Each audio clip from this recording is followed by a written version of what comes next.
Bonjour à tous, bienvenue dans Contre-courant, espace de débat et de découverte intellectuelle à retrouver chaque mois en présence du philosophe Alain Badiou. Aujourd'hui, nous recevons le démographe par qui le scandale arrive, Emmanuel Todd, avant même la parution de votre nouveau livre, Qui est Charlie, sociologie d'une crise religieuse. Il y a quelques semaines, un essai, je le rappelle tout de même, dédié à l'analyse sociologique des manifestations consécutives aux attentats de janvier. On a assisté à un véritable tir de barrage contre vos analyses et même contre votre personne. Je citerai pêle-mêle quelques titres récents de la presse pour constituer le niveau de violence. Emmanuel Todd, quand un intellectuel perd les pédales. Manuel Valls dénonce les impostures d'Emmanuel Todd. Emmanuel Todd, intellectuel zombie. Le professeur Emmanuel Todd nous prend pour des charlots, etc., etc., ad libitum. Preuve, s'il en fallait, que la sacralisation du 11 janvier était en marche et qu'une véritable liturgie républicaine était en train de se construire autour de ces événements. Première question, Emmanuel Todd, est-ce que tout va bien? J'imagine qu'on n'écrit pas un livre comme ça pour soigner sa popularité. Oui, alors je crois que je dirais que c'est la continuation de l'esprit du 11 janvier, c'est-à-dire de l'illusion du 11 janvier, parce que ma situation réelle n'est pas ça du tout. D'abord, il y a une bonne partie de la presse que je ne vais pas énumérer, qui a tout à fait ouvert le débat, plutôt la presse de gauche d'ailleurs, mais c'est surtout que moi je vis avec mes emails, je vois les gens qui m'écrivent, c'est totalement décalé par rapport à cette ambiance hystérique. Je n'ai jamais reçu un courrier pareil. Je ne reçois quasiment que des messages de soutien, dont je suis en train de faire l'analyse sociologique au deuxième degré. Il y a quelques petits messages, mais rarissimes, peut-être moins de 3% de reproches, et aucun mail d'insultes. Donc moi, je vis dans un... Alors je sais, je vois bien, je reçois des SMS d'amis qui me disent « ça va, tu tiens le coup ». En fait, je vis dans un monde parfaitement paisible, je vois des gens très gentils dans tous les couloirs des rédactions, etc. Et j'ai plutôt l'impression de servir de révélateur, ou plutôt de point de repère pour des milliers ou des millions de personnes auxquelles on a fait fermer leur gueule. Donc je veux dire, cette espèce de crise, je ne la ressens pas du tout. Alors c'est très intéressant d'ailleurs parce que ces gens qui m'écrivent, moi j'étais habitué à avoir un certain soutien de jeunes français d'origine maghrébine totalement assimilés, puisqu'à l'époque de Sarkozy, je gueulais contre le président, je gueulais contre l'islamophobie. Alors, j'ai quelques mails de cet ordre, ce qui est logique puisque je plaide pour un accommodement avec l'islam, mais l'écrasante majorité de ce que je reçois comme mail, c'est des Français de chez Français, et visiblement des gens des classes moyennes, en fait. Oui, donc je ne sais pas comment dire, je ne peux pas au stade actuel faire encore l'analyse sociologique, mais je veux dire, rassurez-vous, ma vie est très paisible, je suis très entouré de plein de Français qui m'aiment. Par contre, je pense que les gens qui m'attaquent devraient faire attention à leurs fesses, parce que c'est pas trop sûr qu'ils représentent tant que ça dans la société française dans cette réforme. Alors, entrons dans le vif du sujet et partons de votre constat, Emmanuel Todd. Un constat qui, pour le coup, est à la fois peu discutable et peu scandaleux, selon laquelle la France des ouvriers, la France des jeunes de banlieue, qu'ils soient d'origine immigrée ou non d'ailleurs, n'a pas manifesté le 11 janvier, s'est sentie en grande partie étrangère à cette espèce de grand élan collectif tel qu'il a été mis en scène. Il se trouve que cette cassure-là, cette fracture-là entre deux France, c'est une chose que vous analysez depuis longtemps déjà, qui est très présente. Ça avait commencé à l'époque. Ça avait commencé à l'époque de, j'ose pas dire la fracture sociale, puisque l'expression n'est pas de moi. Cette expression vous est en effet souvent attribuée. Ça, c'est le système. Je veux dire, un jour, il faudra faire l'analyse du système médiatique en roue libre. C'est-à-dire, moi, j'ai dû faire la généalogie de ce truc. Elle est de Marcel Gauchet, c'est ça? Oui, c'est-à-dire qu'elle est dans un article de Marcel Gauchet qui a été repris par Guénaud quand il a fait la campagne de Chirac, en fait. Et c'est vrai que Chirac avait aussi utilisé une analyse de sociologie politique que j'avais fait pour la Fondation Saint-Simon, qui m'avait été demandée par Pierre Rosan-Vallon, dans lequel j'avais fait, moi c'est toujours pareil, je vais dans les statistiques, je vais chercher, je fais une tradition empirique. Et donc, à l'époque où tout le monde pensait que la France n'était que des classes moyennes, j'étais descendu à la cave de l'INEL, comme je fais toujours, pour prendre le frais. Et j'avais regardé les recensements, puis j'avais vu ouvriers plus employés égale 50% de la population. Les gens croyaient que parce que le Parti communiste avait disparu, la classe ouvrière avait disparu. C'est quand même une illusion assez bizarre. J'avais constaté que 75% des ouvriers étaient des hommes, 75% des employés des femmes, qu'ils étaient mariés ensemble, souvent. Donc, et ça a été utilisé. Mais donc cette analyse stratifiée, c'est le mal de la France, en fait, qui vient, qui revient. Là, je l'avais analysé juste après Maastricht. Et en fait, dans cet événement Charlie, on a vu la réémergence de cette structure fondamentale, mais avec une différence, je dirais.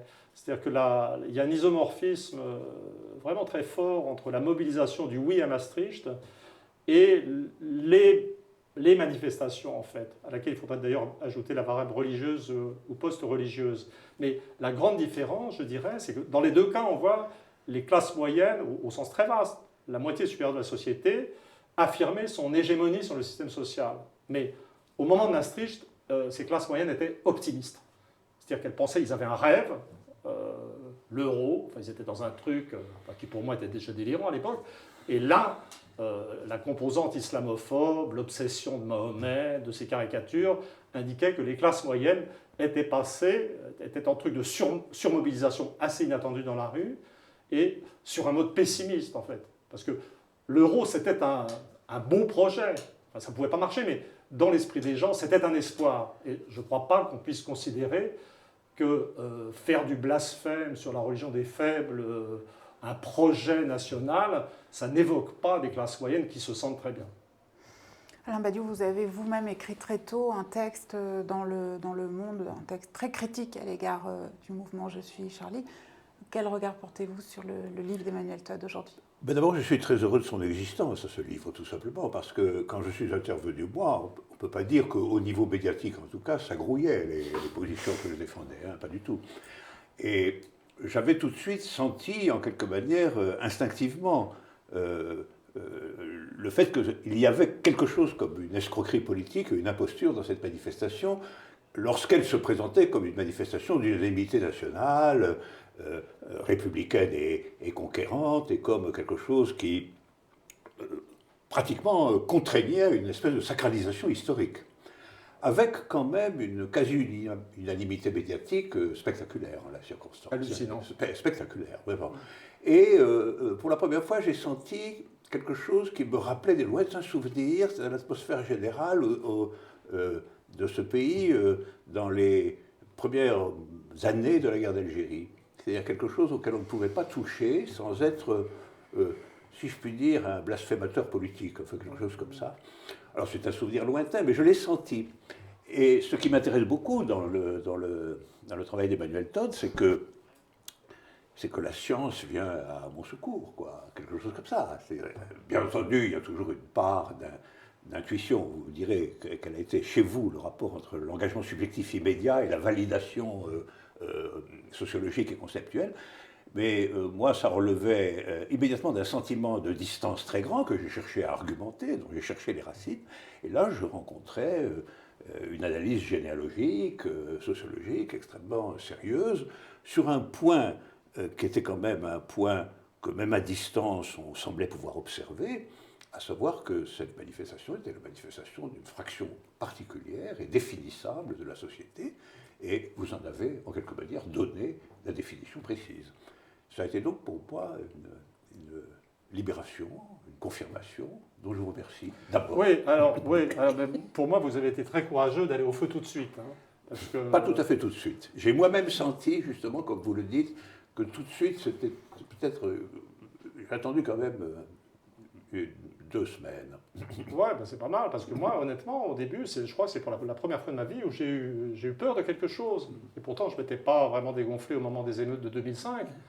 En 2005, j'avais attendu quelques jours avant de faire un entretien répondant aux horreurs de Finkielkraut dans le Figaro, dans lequel j'étais sur la ligne républicaine standard, du genre des gosses qui font flamber des voitures, c'est la preuve qu'ils sont des petits Français comme les autres. D'ailleurs, moi, à leur âge, je faisais aussi flamber des voitures dans le quartier latin. Mais ça, c'était... Mais là, pour la première fois de ma vie, enfin, c'était en plus spectaculaire parce que tout le monde était là en train de hurler liberté, liberté, je chéris ton nom. Ils étaient tous avec leurs petits crayons à la main. Et moi, c'est la première fois de ma vie où j'ai parlé de flash totalitaire où je me suis demandé. Donc je trouve que vous êtes très courageux. Mais moi, en plus, avec mon tempérament et mon émotivité, je prenais la parole dans une radio, je me faisais carboniser pour apologie du terrorisme. Et d'ailleurs, maintenant, même 4 mois après, ayant produit un bouquin rempli de cartes, de chiffres, de corrélations, de régressions multiples, j'ai entendu encore Emmanuel Todd et complices des terroristes. Oui, alors qu'est-ce que ça aurait été, vous voyez? Ah oui, là, je vous comprends parfaitement. Alors, il y a quand même, je crois, quelque chose qui choque dans votre livre et qui peut-être interdit même des gens de bonne foi de bien comprendre votre analyse. Et c'est cette espèce d'islamophobie subliminale, en tout cas préconsciente, que vous prêtez à toutes ces foules qui sont descendues dans la rue pour manifester, d'ailleurs pour la plupart, simplement leur émotion.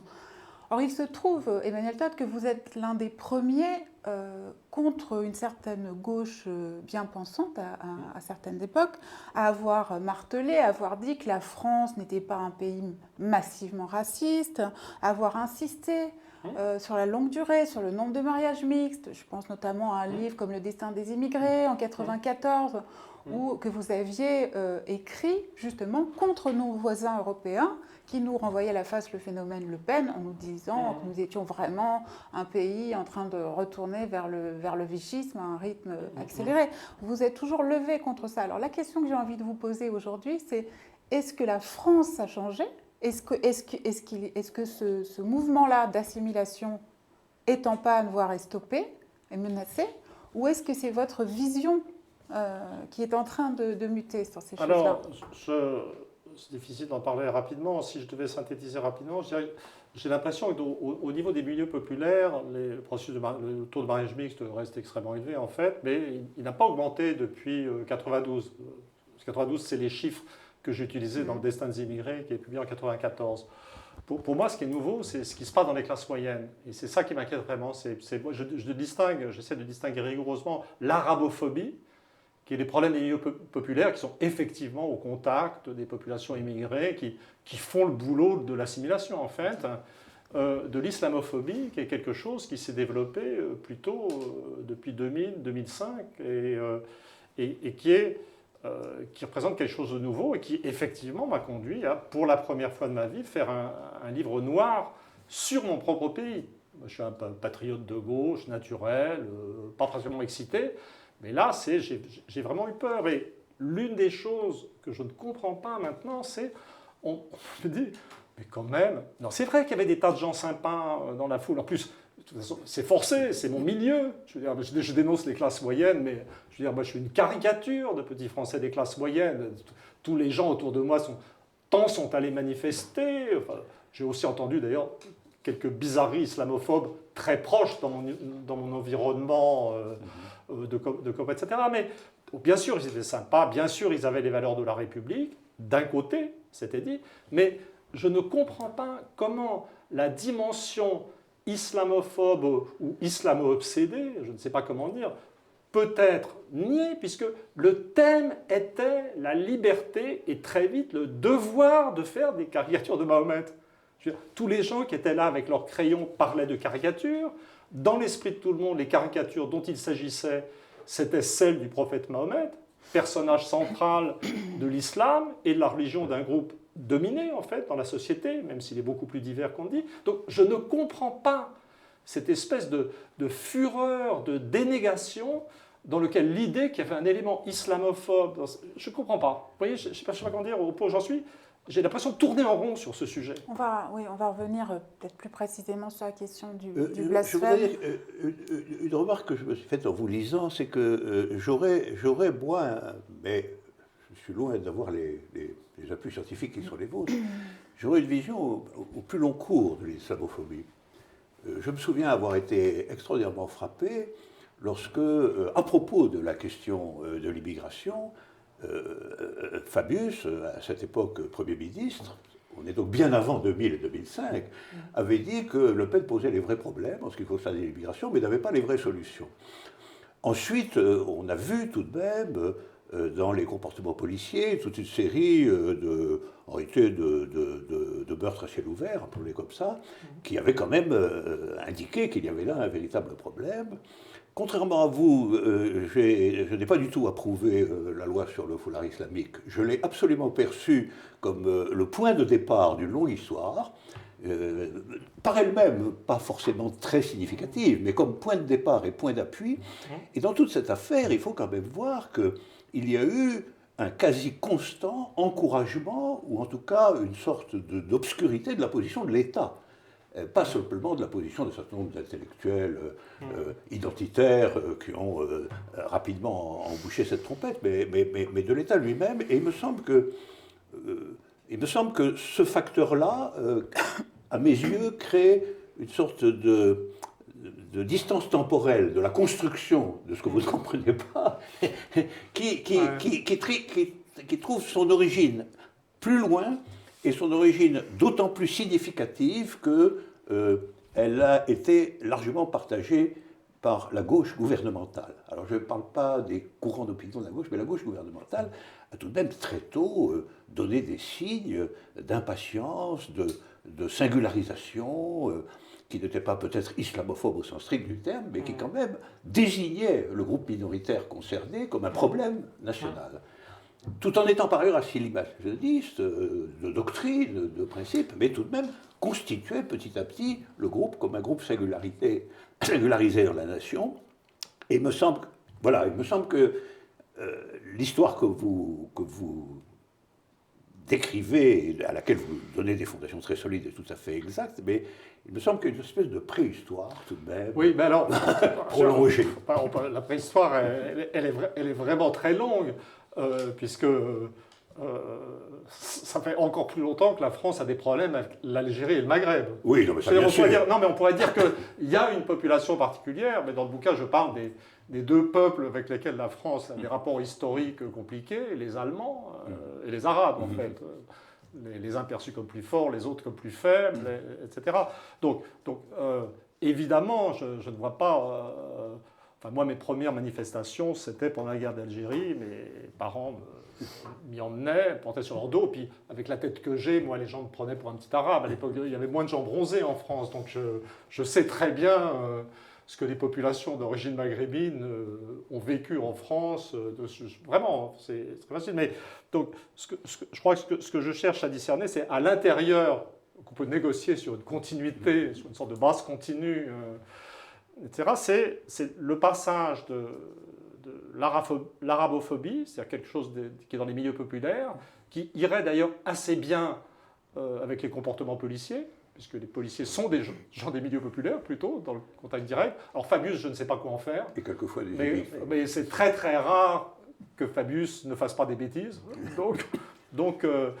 Et quand même, je trouve que depuis le passage à l'islamophobie, c'est-à-dire le passage d'une situation où on reproche aux Arabes leur comportement concret, l'enfermement des femmes, tel ou tel type de comportement, une sorte de perception d'une différence, que j'attribue aussi à l'endogamie originelle, le mariage entre cousins des populations musulmanes, un truc très concret, je veux dire, sur le terrain, et par des gens qui sont en contact, en fait, et puis à partir du début des années 2000, l'apparition d'un discours savant et métaphysique sur la différence. Tous ces gens qui prenaient leurs livres et qui prétendaient avoir lu le Coran, prétendaient y trouver des conceptions contraires à l'idéal républicain. J'ai pété de rire quand on connaît l'anthropologie du monde musulman où personne n'applique le Coran, en fait, dans le domaine de la législation civile.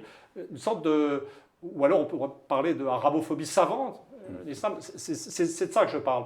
C'est pas du tout exclusif d'une société française énervée d'un bout à l'autre dans son rapport. Oui, mais si vous voulez, je pense qu'il y a les responsabilités particulières que vous indiquez concernant la clique des faux savants arabophobes qui s'émerge en effet à partir des années 2000, là je suis d'accord avec vous. Mais je pense qu'il y a un petit fil aussi à suivre qui est la responsabilité, l'encouragement, ou en tout cas la non-résistance étatique. C'est-à-dire le fait, parce que malgré tout, les phénomènes de type discriminatoire connaissent toujours un élargissement considérable lorsque les gens peuvent avoir le sentiment que le pouvoir lui-même va leur donner raison, ou en tout cas est au bord de leur donner raison.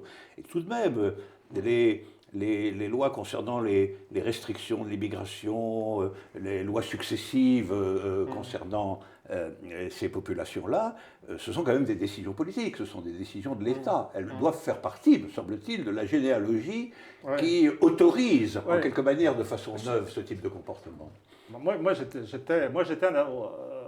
Je suis un assimilationniste assez dur, donc vous avez remarqué que moi j'étais favorable à l'interdiction du foulard islamique, qui pour moi n'est pas du tout un truc de fermeture et de rigidité, mais qui, c'est au-delà de l'histoire d'égalité de l'homme et de la femme. Pour moi, ça incarne, cette interdiction du foulard, ça incarne la préférence française pour l'exogamie et le mariage mixte. Parce que ça n'a pas fonctionné comme ça, franchement.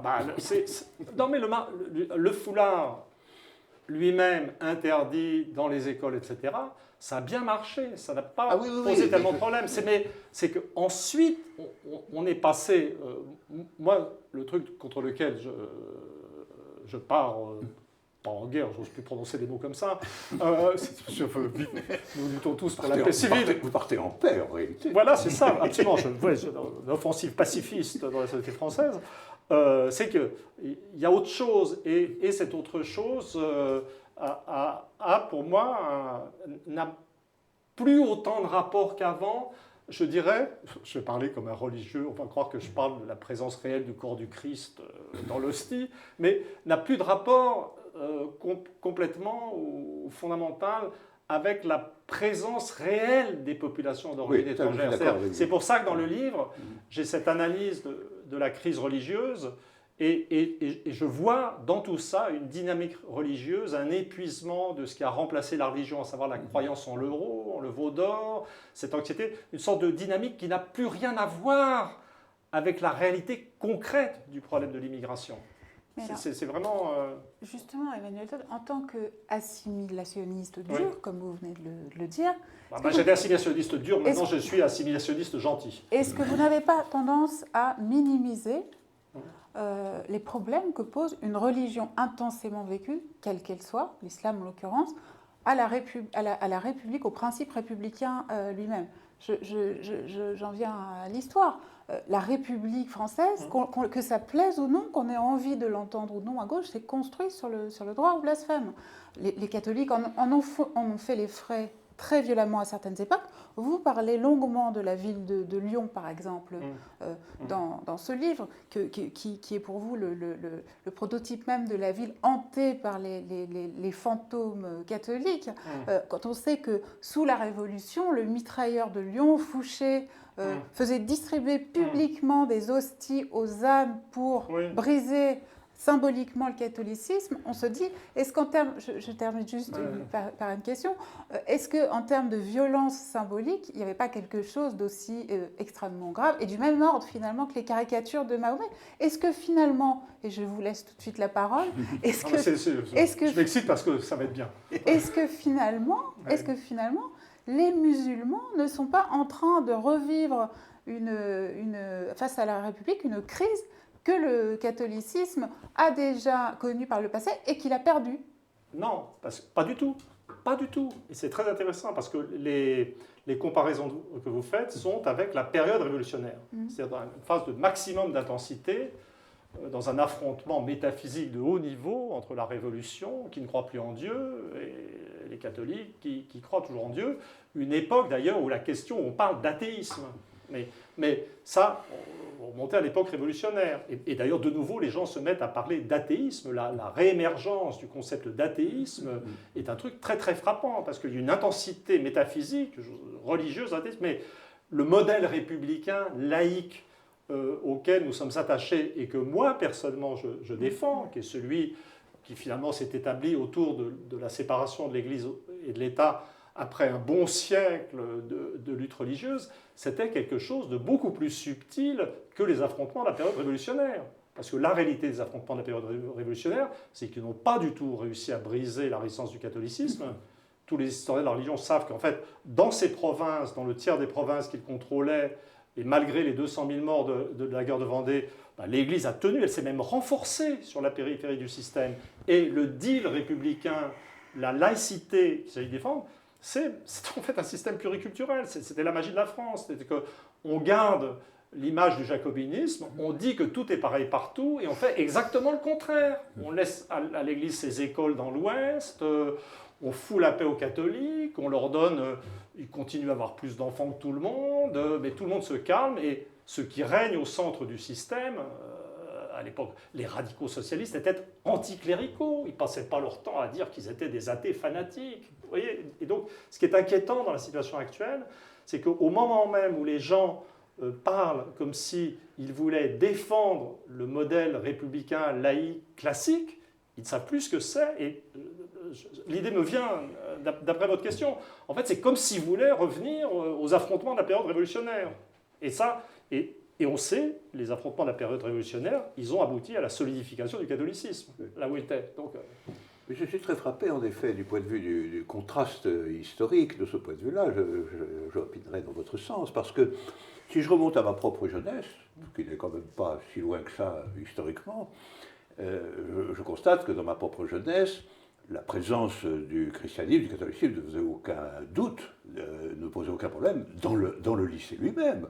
Le curé venait le jeudi dans le lycée pour donner les leçons de catéchisme, et la communion solennelle était quasiment une fête du lycée lui-même, enfin le défilé des garçons, des jeunes filles.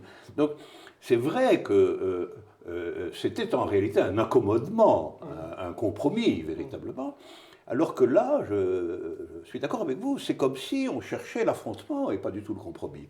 Comme si d'une certaine façon, cette religion infiniment moins installée et offensive que l'était le christianisme au long cours dans ce pays, religion, comme vous le rappelez, religion des faibles et des minoritaires, d'une communauté minoritaire, comme s'il constituait une espèce de défi historique, politique, social, comme si nous étions en période où rien n'était plus urgent qu'un hyper-laïcisme, en réalité, bien plus extrémiste que celui des années 1900, et qui, en effet, moi, me paraît une singularité idéologique qu'il faut éclairer.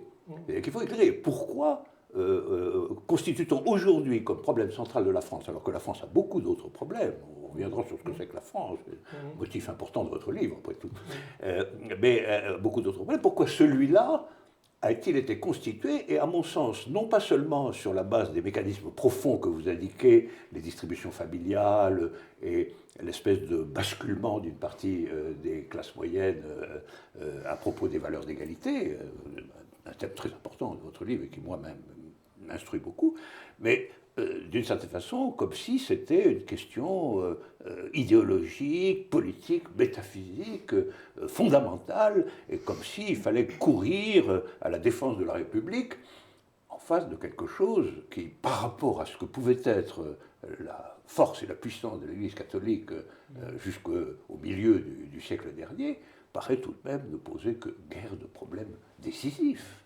C'est pour ça que moi j'ai ce sous-titre « Sociologie d'une crise religieuse ». En fait, tous les gens parlent comme si le cœur de la société était normal, et puis comme si sur les franges, il y avait une religion problématique, conquérante, qui menaçait le statut de la femme, des choses comme ça, alors qu'en réalité la France est totalement déchristianisée. Et moi j'ai essayé de ramener au cœur du problème, et ce qui me semblait être, c'est que à l'insu de leur plein gré, ou à leur propre insu, les Français, y compris les classes moyennes, sont en état de crise métaphysique ou religieuse. C'est-à-dire c'est quelque chose qu'ils ne peuvent pas admettre. C'est-à-dire qu'ils se pensent, ils votent des lois menant vers plus de modernité, ils ont une vision assez plaisante d'eux-mêmes, en fait. Mais pour moi, toute cette espèce de survalorisation du religieux en période d'absence de religieux traduit un état de crise métaphysique de la partie centrale de la société et des classes moyennes. On ne peut quand même pas nier, Emmanuel Todt, que le statut de la femme, dans les pays musulmans eux-mêmes, soit un véritable enjeu, un problème. Il y a qu'à voir ce qu'on a pu observer comme régression dans certains pays, comme l'Iran ou comme actuellement en Turquie. Alors, l'une des choses que... On peut comprendre, si vous voulez, qu'il y ait une crainte à cet égard. Oui et non. Elle est oui assez et non. légitime. On peut comprendre si on ne regarde que la télévision et si on se refuse à lire toutes les études des spécialistes du monde musulman. Moi, j'avais fait un bouquin avec mon copain Youssef Kourbache sur l'évolution démographique du monde musulman, qui montrait que partout la fécondité implosait. Vous savez que la fécondité en Iran maintenant est inférieure à celle de la France. Je veux dire, vous n'arrivez pas à moins de 2 enfants par femme dans un état d'oppression de la femme absolue. Surtout, vous n'y arrivez pas dans un état de croyance religieuse, parce qu'en vérité, les mosquées sont vides en Iran maintenant. Et de toute façon, en plus, sans même aller jusque-là, associer l'islam à l'idée d'abaissement du statut de la femme, quand on sait que l'Indonésie, pays de 250 millions d'habitants, c'est un système à tendance matrilocale avec des populations matrilinéaires où les hommes en prennent quelquefois pas mal dans la gueule, on les envoie à la mosquée pour être tranquilles. Je veux dire, il y a un élément vraiment d'ignorance. Et en ce qui concerne la société française, il y a une sorte, ça j'en ai pas parlé dans le livre et j'ai pas eu le temps, on ne peut pas tout faire, mais il y a une sorte d'autre mystère, c'est que tout le monde fait comme si le statut de la femme était super menacé en France.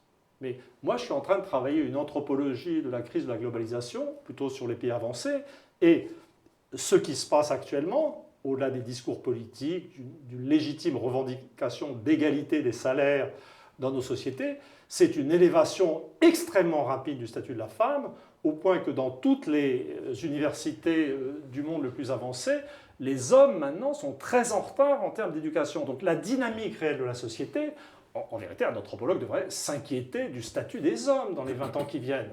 Sauf en Allemagne. Le statut des femmes, mais ça, personne n'en parle non plus. Le statut des femmes allemandes n'est pas terrible. Elles ne sont pas plus nombreuses que les hommes dans les universités. Je maintiens néanmoins que les Iraniennes, les Tunisiennes, les Égyptiennes, les Algériennes se battent contre le voile. Oui, il se passe des choses, mais si vous voulez, on ne peut pas... L'important, c'est quand même, si on étudie des événements... je veux dire, le problème, c'est la corruption incessante des problèmes internes de la société française par des problèmes qui se passent dans d'autres sociétés. Et on ne peut pas sans arrêt ramener simplement les problèmes internes de la société française à des choses qui se passent ailleurs. Je veux dire, un copain m'a appelé l'autre jour en me disant je reviens de Bab el-Oued, c'est incroyable, ils sont complètement modernisés. Et eux, ils perçoivent, par exemple, les frères Kouachi ou les djihadistes qui partent en Syrie, etc., eux les perçoivent comme une folie venue du monde occidental. Je veux dire, pourquoi vous nous renvoyez tout ça? Vous voyez? Donc, il faut... Je ne dis pas que l'islam est merveilleux partout. J'aurais tendance à dire que, par exemple, le titre « Le rendez-vous des civilisations » est un peu hâtif et qu'il y aura rapprochement sans que ça soit jamais exactement la même chose. Mais restons d'abord sur la dynamique interne des sociétés. Je pense sur cette question que le fil qui a constitué finalement cette affaire d'islamophobie sur des questions de société, c'est une substitution en réalité. C'est-à-dire la France a des problèmes, et là aussi vous apportez des choses importantes, la France a des problèmes avec l'égalité en réalité aujourd'hui. C'est ça la question centrale. Et effectivement, l'égalité des femmes peut être considérée comme faisant partie de ce dispositif général. Sauf que, comme vous le rappelez, le processus d'égalisation du statut des femmes est en cours, lui. Et il est engagé. Et il est bon, avec des réticences, mais il est engagé. Et moi, j'ai le sentiment qu'on ouvre des fronts égalitaires latéraux, comme ça, de façon à détourner l'attention du cœur de la question, qui est le basculement inégalitaire produit, à mon sens, par l'effondrement du monde communiste, au sens global du terme, et qui ravage quand même, lui, réellement, progressivement, la société, y compris dans la médiation européenne, etc., etc. Et moi, c'est pour ça que je pense important d'introduire le coefficient proprement étatique et politique dans cette affaire, parce que il y a eu une instrumentation de la manifestation de janvier aussi de ce point de vue-là. Elle a été récupérée par le gouvernement en place comme une manifestation en sa faveur. C'est quand même assez curieux de voir après les gens suivre à la trace si cette manifestation allait augmenter la popularité en termes de sondage, comme si ça avait été l'enjeu véritable de la manifestation à la fin des fins. Les sondages favorables à Hollande. Mais je pense que de manière générale, il y a une dissimulation instrumentée, régulière et médiatisée de ce que sont les problèmes réels du pays, dont, comme toujours, des minorités particulières font les frais, parce que quand on cherche des problèmes de dérivation, on les a toujours trouvés du côté du péril représenté par des minorités, c'est quand même vieux comme le monde. Et en fait, il faut remettre au centre, ce que vous faites à votre manière, il faut remettre au centre la question de savoir où en est cette fameuse République de sa disposition supposée égalitaire. Et je pense que c'est le cœur de la question politique en France aujourd'hui, que les crises relatives aux minorités sont en un certain sens des faux semblants à cet égard, même s'il y a des inégalités réelles par ailleurs, et que finalement la manifestation de janvier, c'était une manifestation où on traitait de façon affirmative d'un certain nombre de valeurs et de principes, dans des conditions telles que, premièrement, on excluait la moitié de la population en réalité, non seulement réellement, mais à mon avis symboliquement tout autant, et où, deuxièmement, on faisait comme si le problème majeur de la France était l'existence d'une minorité religieuse, alors que, à mon avis, ça n'est pas un des problèmes fondamentaux de la France aujourd'hui, et que je suis confirmé dans cette idée par l'analyse que vous en faites. Donc, finalement, il y a dans cette affaire non seulement de sorte d'imposture, mais le mécanisme d'un faux semblant politico-idéologique dont les racines sont, à mon avis, assez lointaines. Ah, moi, c'est ce qui m'a le plus impressionné, c'est la façon dont, alors d'abord, l'espèce de surmobilisation des classes moyennes et supérieures qui indiquait un gros état d'anxiété, la capacité du système d'information à dissimuler la réalité sociale, qui était vraiment impressionnant pendant quelques temps, et je dirais ce phénomène de fusion des classes moyennes, où les notions de droite et de gauche, bon, il y a une grosse responsabilité de Hollande, du gouvernement, mais de fusion des classes moyennes, où l'important, c'était pas d'être de droite ou de gauche, c'était d'être au-dessus, en fait, parce que si j'entre dans votre préoccupation du politique, en fait, ce qui n'est pas dans ma manière, puisque moi je suis un élève de l'école des Annales, de Leroy-Ladurie, tout ça, et on ne m'a pas appris à m'occuper du politique, mais si je rentre dans votre préoccupation du politique, ce que dit, ça disait déjà un peu la structure du vote pour le traité de Maastricht, qui avait aboli la différence entre droite et gauche, PS, giscardien, etc., ce qui est redit là, mais avec un niveau d'anxiété, etc., c'est que ça... Peut-être que ça préfigure la possibilité d'une abolition de l'alternance à l'intérieur des classes moyennes et supérieures. Et en vérité, ça pourrait, compte tenu de la dissimulation du système, de ce qui se passe réellement par le système médiatique, on peut sentir, moi je sentirais là-dedans la virtualité d'un nouveau type de système politique où l'exclusion de la moitié de la population serait acté et officiel. Alors, suis-je en train de parler de suffrage censitaire, de quelque chose qui ne serait pas le fascisme, mais autre chose? L'histoire est créative, on va certainement nous trouver. Donc imaginez qu'on soit dans tout d'un coup, le PS et l'UMP fusionnent. Pourquoi pas? Puisque c'est ce qui s'est passé, c'est ce qui se passe dans l'instant. Vous voyez, donc il y a une virtualité politique extrêmement menaçante dans cette fusion des classes moyennes. Mais ça, je suis absolument d'accord avec vous. Je pense que c'est en effet le processus en cours, le processus de classe, alors appelons-le par son nom, le processus de classe en cours sous-jacent au comportement politique de toutes les dernières années. Et après tout, là aussi, on pourrait dire qu'il y a un modèle allemand. Des gouvernements qui sont des gouvernements de collaboration entre les deux grands partis, l'Allemagne les a toujours convoqués dans les instants un peu difficiles de son histoire. Pourquoi pas chez nous? Moi, j'avais déjà interprété la possibilité institutionnelle de la cohabitation comme étant un mauvais signe à cet égard. En réalité, je pense qu'un président qui n'avait plus de majorité n'aurait pas dû rester au pouvoir parce qu'il prenait l'habitude de gouverner avec les autres. Et je pense que cette abolition progressive de la distinction politique, en son sens le plus originaire du terme, est en effet en cours. Et que c'est pour ça que, spécialement pour ce qui est de désigner le péril terroriste, islamique, etc., il y a consensus des forces politiques gouvernementales. En réalité, il y a large consensus. Les lois anti-burqa, anti-foulard, etc., sont constamment votées à l'unanimité. Donc elles ont préformé... Ou sur le renseignement. Ou sur le renseignement, absolument, ou sur le renseignement. Donc des lois policières discriminatoires, désignant la minorité comme le grand problème de la France, et plus généralement l'immigration, et donc à l'horizon l'existence d'une masse colossale de déshérités à la surface du monde aujourd'hui, comme dans le péril qui menace les classes moyennes. Ça, je crois que tout ça est en cours et en effet est en train de trouver sa traduction politique. Alors moi, il y a un truc qui m'a énormément inquiété en fait. Je suis souvent soupçonné d'être un anglophile pathologique, ce qui est absolument exact en fait.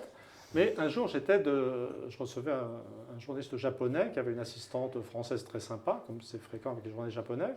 Et tout d'un coup, elle me dit, non mais quand même, la loi sur le renseignement, on est en France, c'est pas le Patriot Act, avec cette espèce de sous-entendu que l'Amérique était complètement menacée par une fascisation au niveau du renseignement, et que la France, nous, ces gens raisonnables, Français, on était... Mais tout d'un coup, je me suis dit, non mais attention, les types qui ont inventé la liberté de la presse, le bipartisme, l'habeas corpus, c'est les anglo-américains, c'est pas nous. La réalité de l'histoire de France, c'est l'autre grande culture qui a je dirais, accouché de la démocratie libérale, mais à travers bien des souffrances et avec à intervalles réguliers la possibilité de produire, au contraire du monde anglo-américain, de véritables régimes autoritaires. Il y a une sorte d'alternance. Et donc, je crois que les gens qui sont encore en train de se bercer de l'illusion qu'en France, tout est moins grave qu'aux États-Unis, c'est juste le contraire. Ça se passe un peu plus tard, parce qu'en termes d'évolution historique, on est en retard, ils étaient plus avancés que nous, mais ce qui se passe, en un certain sens, avec un léger décalage, pourrait aller beaucoup plus loin en France. Oui, mais l'Angleterre, vous en parlez aussi dans votre livre, l'Angleterre est en train de donner l'exemple que ce n'est pas forcément sortir de l'euro qui est la clé des problèmes. Ah oui, oui, oui. Donc elle n'est pas dans l'euro, mais elle fait presque pire. Dans le détail, du point de vue inégalitaire, du point de vue... le gouvernement Cameron, franchement... non, mais je l'ai allumé, je l'ai allumé.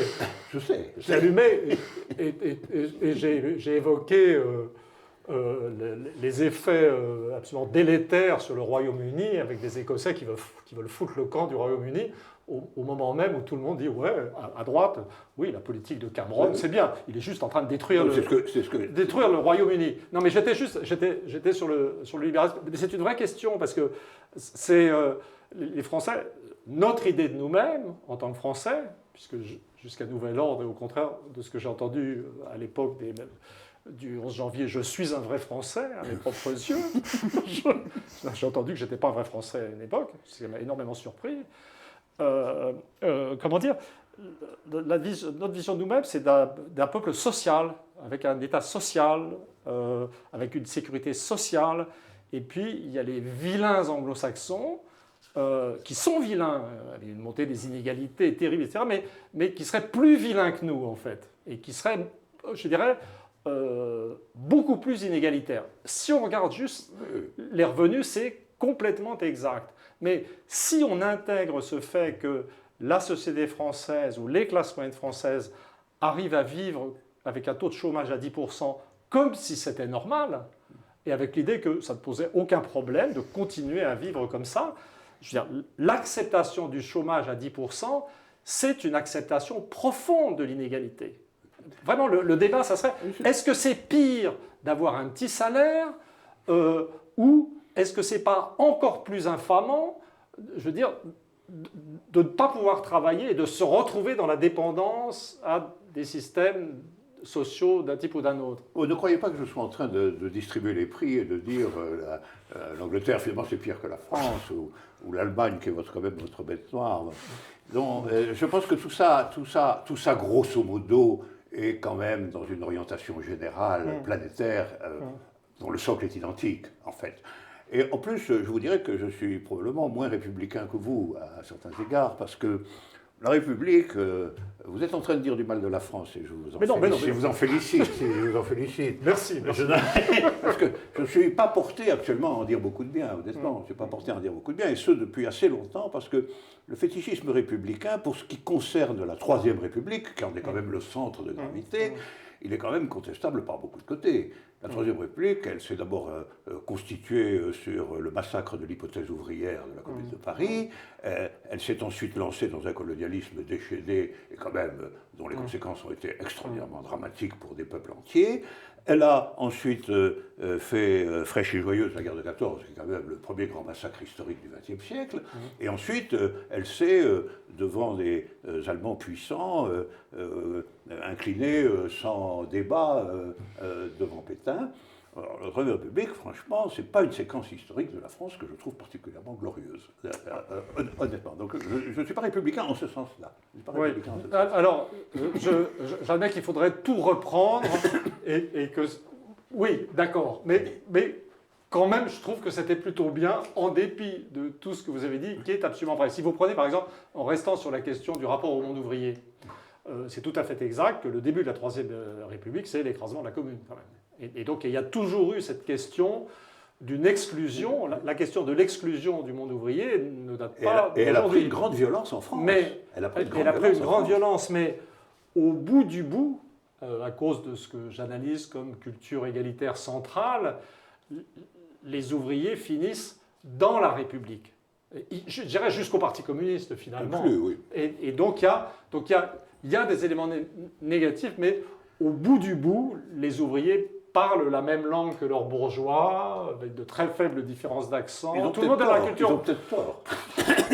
Oui, justement, pour prolonger la question d'Alain Badiou et peut-être d'ailleurs terminer sur cette idée de République, c'est vrai que contrairement à ce que pensent vos détracteurs, Emmanuel Todd, il y a une idée que vous, d'une certaine façon, vous partagez avec eux, c'est l'idée que le retour aux principes républicains pourrait résoudre notre crise, cette espèce de délitement national que l'on vit. C'est particulièrement frappant, je trouve, dans la conclusion de votre livre, voilà, qui d'une certaine façon, où vous énoncez un certain nombre de principes qui, d'une certaine façon, ne prenaient pas mal le terme, mais pourraient s'apparenter à une forme de catéchisme républicain. Je cite quelques-uns des points. Le droit au blasphème est absolu. Les forces de l'ordre doivent assurer la sécurité physique des blasphémateurs. Les ministres de l'Intérieur qui échouent dans cette tâche doivent rendre des comptes à la nation. J'ajoute la protection du droit au contre-blasphème. Au contre-blasphème, tout à fait. Le destin des Français de toutes origines est de vivre ensemble en tant qu'individus libres et égaux, ce qui impliquera dans un avenir qui n'a pas à être précisé la fusion progressive des groupes par la multiplication spontanée des mariages mixtes. Et vous insistez ensuite sur le mélange des populations suppose l'effacement des différences religieuses et il faut l'admettre, une prédominance du scepticisme religieux et de la libre pensée. D'une certaine façon... Oui, c'est complètement logique. D'une certaine façon... si vous voulez, peut-être je termine sur cette question. En quoi la République que vous prônez est-elle si différente de la leur ? Ah ben justement, c'est vrai, c'est moi, le républicain français traditionnel, et ce que je diagnostique dans ce livre, c'est que les types, c'est pas gentil de dire les types, les gens qui nous parlent de république, qui nous parlent d'athéisme, ceux que j'appelle les laïcistes radicaux, obsédés par l'islam, ce sont eux qui sont en train de s'éloigner du modèle républicain tout en se gargarisant du mot république. Ils sont en état de crise religieuse, ce sont des fanatiques, ils commencent à s'exciter quand une fille arrive avec une jupe longue. Dans ma génération, c'était les cheveux longs, je n'étais pas musulman. Et donc, c'est-à-dire que l'orthodoxie, c'est moi. Et la fin du bouquin est un rappel de ce que la vraie tradition du scepticisme républicain, paisible, aimable. Et ce que dit fondamentalement le bouquin, c'est attention, on est en état de crise religieuse, on est une nouvelle religion, le laïcisme radical. Donc c'est complètement normal de mon point de vue. Et pour moi, Charlie et tout ce qui est autour, c'est pas du tout des valeurs traditionnelles. C'est quelque chose de nouveau et de très menaçant, mais qui se part comme d'habitude. De toute façon, c'est toujours pareil. Hein, les protestants, ils voulaient revenir à un christianisme plus traditionnel et plus pur. C'est-à-dire les mouvements révolutionnaires ou les mouvements religieux fondamentalistes, qui sont en fait des choses tout à fait nouvelles, se présentent, parés des habits de la tradition. Et moi, je rappelle la tradition contre le laïcisme radical. Oui, mais si le laïcisme radical est en fait une espèce de métastase idéologique d'un problème plus fondamental qui est celui de la capacité de la République à tenir la valeur d'égalité, le problème change un peu de nature. Et est-ce que dans l'histoire contemporaine de la République, passée, disons, comme repère la disparition ou la quasi-disparition du Parti communiste, est-ce que cette histoire de la République, véritablement, donne quelques indices que ce soit de la possibilité pour elle de respecter, de revenir, de réactiver la valeur d'égalité? Je ne le crois pas. Moi j'ai des raisons d'être pessimiste qui sont tout à fait fondamentales, puisque j'associe le déclin de la valeur d'égalité à des problèmes de stratification éducative. Oui. C'est-à-dire, pour moi, la République égalitaire qui fonctionnait, c'était, c'était l'époque où tout le monde savait lire et écrire, l'instruction universelle, Jules Ferry, enfin, et puis rien d'autre. Et il y avait une sorte d'égalitarisme culturel. Finalement, le socle commun du petit commerçant, des ouvriers, et même de la plupart des bourgeois assez friqués, c'est qu'ils savaient lire et écrire et pas grand-chose d'autre. Et puis depuis l'après-guerre, on a vu s'installer une stratification. Si on prend les jeunes générations, on va avoir 45% de gens qui sont passés par le supérieur, 45% par le secondaire, 10% calés au niveau de l'instruction primaire. Et pour moi, c'est ça qui a miné la valeur d'égalité. Mais dire des choses comme ça, au-delà d'analyse, c'est mettre en évidence des valeurs très très lourdes et dont on ne voit pas très bien où est la force de rappel. C'est pour ça que pendant longtemps, j'avais des attitudes politiques que les gens ne comprenaient pas, puisque je militais avec l'idée que dans un système comme ça, si les élites qui nous gouvernent n'étaient pas un peu responsables et ne passaient pas à un niveau de conscience et de responsabilité supérieure, on allait avoir du mal à y arriver. Alors là, je n'ose plus rien demander. Depuis la manifestation du 11 janvier, avec tous ces types, cette espèce de collection hallucinante, j'ai plus... Non, j'ai une chute où j'évoque le manque de sérieux des Français dans les rapports entre hommes et femmes comme notre ultime espérance. Mais le livre n'est pas tellement optimiste. Le livre ne dit pas que ça va être sympa dans la période qui vient. Oui, mais si vous voulez, c'est ça le problème. Le problème, c'est que peut-être faut-il, pour avoir simplement même une idée de l'avenir, hein, une simple idée de l'avenir, peut-être faut-il déclarer que cette séquence de l'histoire de la France, dominée par le paradigme républicain, est close, que maintenant, véritablement, on voit que le produit ultime de cette histoire, c'est en réalité le triomphe des valeurs inégalitaires et le fait que République est devenu un mot creux, ce qui sera couronné, à mon sens, de façon définitive, lorsque nous aurons avec Sarkozy à la tête du parti républicain. Ça dira vraiment ce qu'est la République, c'est-à-dire quand même un régime dominé et dirigé par des canailles. Je préfère aller doucement sur le plan conceptuel et, j'insiste beaucoup, c'est ce qui rend les socialistes fous, sur le concept de néo-république et de néo-républicain. Pour le moment, au stade actuel, nous avons une république, d'ailleurs ça n'est pas si loin du vrai sens de la République romaine. Je veux dire qu'il y avait quand même, il y avait les patriciens et les plébéiens, donc peut-être qu'on est actuellement dans une sorte de néo-république où il y a des patriciens assez nombreux, et puis des plébéiens, et voilà. Mais je vais pas plus loin et je ne me débarrasse pas du mot. Je suis un vrai conservateur. Moi, vous n'allez pas jusqu'au moment où votre parallèle à l'histoire romaine dirait que tout ça se termine par l'Empire, quand même. Hein. Ça me paraît une très belle conclusion. Merci Emmanuel Todd d'être venu nous rendre visite. Je rappelle le titre de votre livre, Qui est Charlie? Sociologie d'une crise religieuse au seuil. À bientôt, Alain Badiou, pour une nouvelle édition de Contre-courant.